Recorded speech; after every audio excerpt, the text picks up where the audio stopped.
Hi, I'm Aaron Gilbert of Boston Evening Therapy Associates. We're located in Brookline, Massachusetts. We're going to be putting together a series of informational videos that I hope you'll find useful. Today we're going to be talking about anxiety, which is the number one reason that tends to bring people into therapy. Anxiety in one form or another is the most common issue that brings people to therapy. It ranges in severity from a vague but persistent sense of unease to incapacitating panic attacks and many levels in between.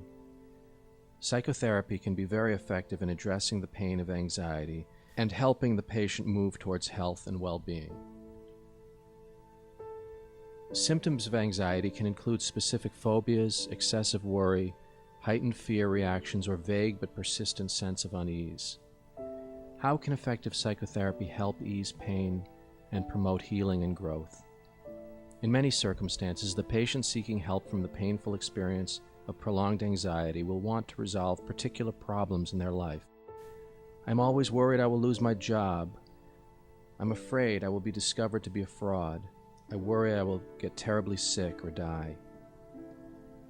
Patients may desperately seek reassurance that all will be okay and that their fears are unwarranted.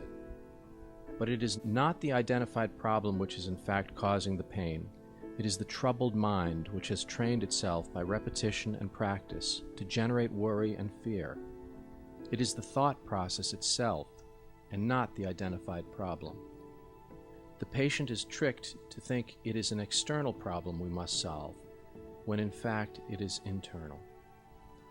The realization that one is not defined by painful anxiety, that our thoughts and feelings are not descriptors of self, can be a powerfully liberating and transformative experience, and a deeply rewarding part of effective psychotherapy. In a mindfulness approach to psychotherapy, the patient learns to notice the anxious thoughts and feelings without attaching or fusing with them, to sit with anxious feelings, endure discomfort, and most importantly, allow it to pass, as does a large ocean wave. No need to try to stop it or avoid it. See it, sense it, and let it pass overhead. Foreboding, regret, fear, and doubt are hallmark sentiments of anxiety.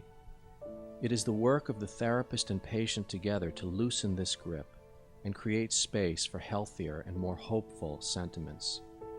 Mindfulness brings the patient back to the now, to breathing and to this very moment in time, to the current sensations of the body and the immediate reflections of the mind.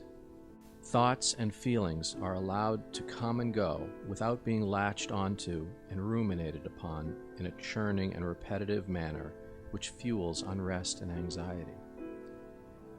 It is often unpleasant or even painful to sit with these unwanted emotions or thoughts. It is counter to the patient's mindset, which seeks to deny these feelings, to abandon them as quickly as possible. So why do this? Why do we encourage the resolute act of sitting with difficult feelings? By drawing them close rather than pushing them away, often the patient learns that even painful and powerful feelings are transient, and that we can in fact tolerate them until they slip away.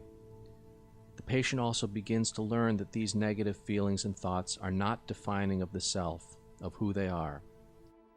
As preferred and more pleasant feelings and thoughts emerge, the patient learns to notice them deeply, to mark them as desired states, in this way creating a map, a desired place to return to again and again until it becomes familiar and easily located.